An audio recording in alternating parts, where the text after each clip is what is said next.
Kumusta mga brad? Isa nga po sa masabi nating kontrobersyal na motor na ginawa ni Suzuki. Walang iba kundi ang Bergman Street 125 yan. At yun nga po ay sa kadahilan ng maliit yung gulong niya sa likuran.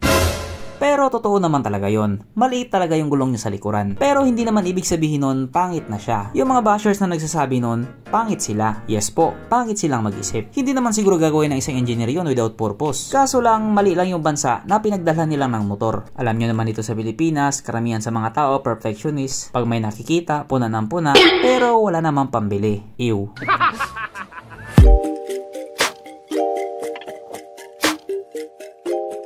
Pero syempre bago tayo magpatuloy, kung bago ka pa lamang napadpad dito sa aking walang kwentang channel, huwag ka na mag-subscribe. So yun na nga, maliban nga po sa mga motor ni Rusi, isa po ang Suzuki Bergman Street sa mga motor na inulan na panlalait dahil lang sa maliit yung gulong niya sa likuran. Yes po, ganun po ka big deal yun sa ibang tao. At ito daw po ay motor ni Johnny Bravo. Kahit ano pang pampalubag-loob ang sabihin mo sa kanila, pangit pa rin talaga ang Bergman Street sa paningin nila. At hindi na natin mababago yun, paningin nila yun eh. Pero pag tusukin mo yung mga mata nila, panigurado tapos yung paningin nila. Pero joke lang yan. Kahit nga po nandito lang sa Pilipinas, yung mga taong panilait sa gulong ng Bergman Street 125, nakarating na po ito sa bansang India. At kahit nga po sanay na sila sa mga gulong na maliliit, apektado po sila sa naging issue ng Bergman Street dito sa Pilipinas. Yes po, naapektuhan po sila. At dahil nga po sa pangyayari na yon, gumawa po sila ng paraan. Tutusukin daw nila yung mata ng basher. Hindi, joke lang. In-upgrade po nila yung Bergman Street. Yes po, yung concern ng mga taong walang pambili, inaksyonan po nila. O diba, ganun katindi yung ibang Pilipino brad. Wala na nga ambag, demanding pa. Pinoy lang malakas. At kung matatandaan nga po ninyo last year, nilabas na po sa bansang India ang upgraded version ni Suzuki Bergman Street. At ito nga po ay si Suzuki Bergman Street 125EX. So anong tingin, kitang-kita agad na mayroon ng pagbabago. Hindi na siya motor ni Johnny Bravo. Kasi pantay na yung gulong niya sa harap at sa likod.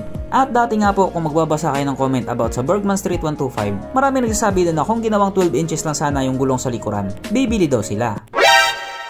Paano ba yun ngayon?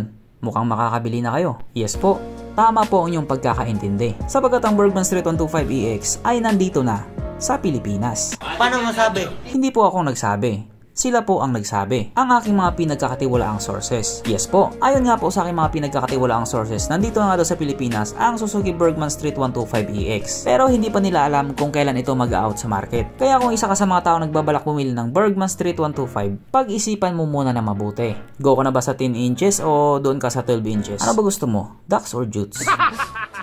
Hindi ko naman sinasabing huwag kang bumili ng Bergman Street na may 10 inches na gulong. Ang sinasabi ko lang malapit na rin ilabas yung Bergman Street na may 12 inches na gulong. At paniguradong nakaka-excite yun. At dahil dyan pag-usapan na po natin kung ano nga bang meron sa motor na ito at kung gaano na nga ba talaga siya kaganda. So ito nga po ang Suzuki Bergman Street 125EX na merong 124 cubic centimeter engine displacement. 4-stroke single cylinder, single overhead cam with 2 valves. Fuel injected, kaso lang ito po ay naka-air cooled pa din. Panis yan sa Honda Click 125. Ito nga po ay merong SIP-A or Suzuki Eco Performance Alpha. Nang ibig nga pong sabihin mas pinalakas na makina at the same time mas pinatipid pa sa gasolina. Ang kanyang operation ratio 10.3:1. Pagdating naman po sa kanyang power, ito po ay merong 8.6 horsepower at 6,500 RPM, 10 Nm of torque at 5,500 RPM. At base nga po sa mga Indiano na nag-top speed sa motor na ito daw po ay kaya tumakbo sa bilis ng 100 km/h. Pero dahil nandito na siya sa Pilipinas, panigurado aabot na ng 120 kph yan. Syempre, ibang usapan na kapag Pinoy na nakasampa.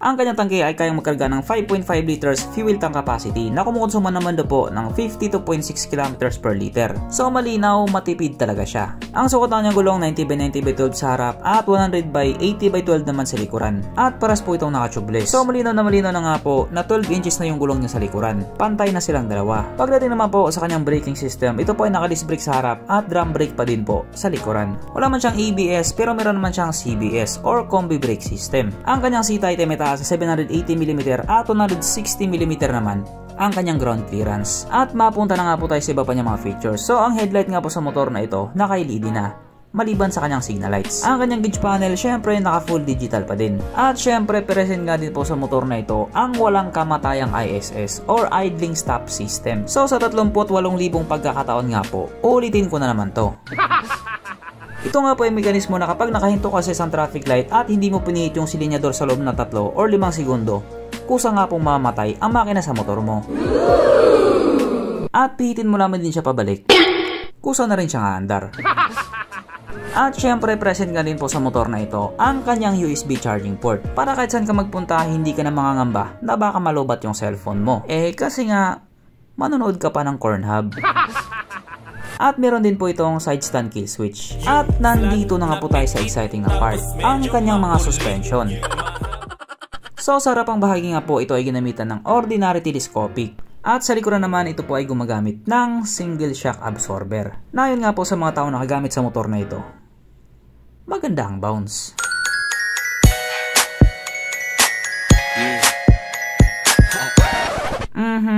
Panigurado, wala na namang nalungkot. At dahil wala nga pong nalungkot, alamin na po natin kung present nga ba sa motor na ito yung 3 pinaka-importanting features. Una na nga po dito ang kanyang lagayan ng istalyon at kitang-kita naman mga brad, meron siyang ganun. Meron siyang lagayan ng istalyon. Pangalawa, meron din po siyang sabitan ng undox. At oras na nga po para sa ating Red Horse check, ang pinaka-importanting feature sa isang motor. At ayon nga po sa aking masusing pag-aanalisa, ang motor na ito ay kayang magkarga ng 2 kahong Red Horse.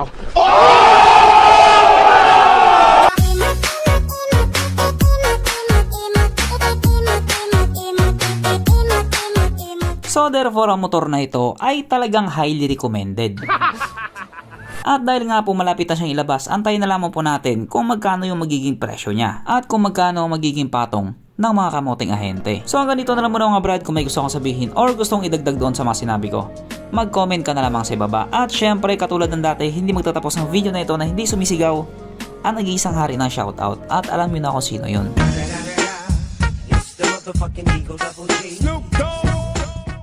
So shout nga pala kay Ronel Kiatson at pati na rin sa kanyang jowa na si Jilaika. Shout kay JL Trinidad. Shout kay Jonas Katingob at pati na rin sa kanyang asawa na si RC Lee. Happy anniversary po. Shout kay Erwin Dupla. Shout kay Meljan Campanilla. Shout kay Bong Skilicious. Shout kay Felix Makatual at pati na rin sa kanyang asawa na si Rosita Diano. Shout kay Jeril TV at pati na rin sa kanyang pinakamagandang jowa na si Janine. Shout kay Just at pati na rin sa kanyang bebe. Shout kay John Colim. Shout kay Jeffrey Belino. Shout kay JP. Shout kay Jeric Pangan. Shout kay Sunny Ganancial. Shout kay Chiriwil Whitey. Shout kay Kevin Di Mayo. Shout kay Mang Bids PH.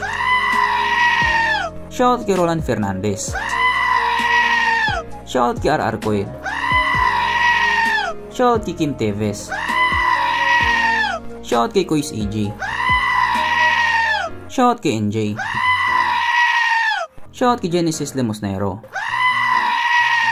Shout kay Kamoto Vlog. Shout kay JCD.